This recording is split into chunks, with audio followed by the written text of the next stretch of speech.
যে প্রশ্নটি করেছেন আমরা ধন্যবাদ জানাচ্ছি আপনাদেরকে। আপনারা জানেন আমরা এই হামের পরিস্থিতি কীটুকু উদ্ভব হয়েছে।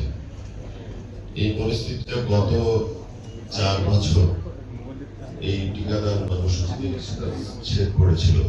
বিভিন্ন পকেটে আমাদের এই শিশুদেরকে টিকা দেওয়া হয়নি, এতে করে আমাদের উপর একটু চাপ পড়েছে। আমরা ইনশাল্লাহ যে পরিস্থিতি উদ্ভব হয়েছে আমরা চেষ্টা করছি সবাই মিলে আমরা এটাকে মোকাবেলা করার।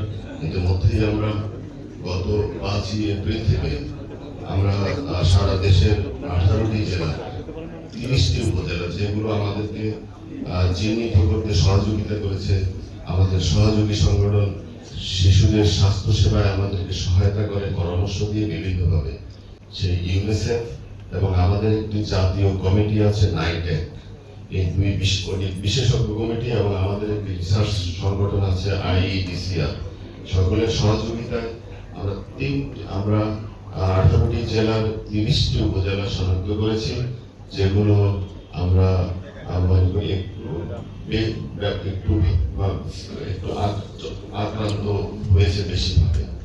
আমরা 5 তারিখ থেকে ওই সমস্ত স্পটগুলোতে এলাকায় আমরা টিকাদান কর্মসূচি শুরু করেছি এবং এটা চলমান আছে।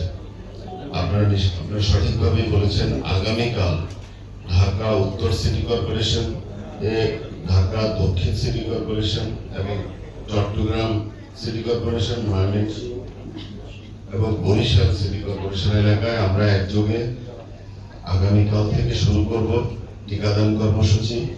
এরপর আপনারা জেনেছেন আমাদের মাননীয় মন্ত্রী মহোদয় বলেছেন পার্লামেন্টে যে আমরা আগামী 20 তারিখ থেকে আমরা বাকি অংশতে আমরা টিকাদান কর্মসূচি অব্যাহত রাখবো, যেটি আমাদের নিয়মিত বিআই কর্মসূচির সাথে একত্রিত হবে সামনে নিয়ে।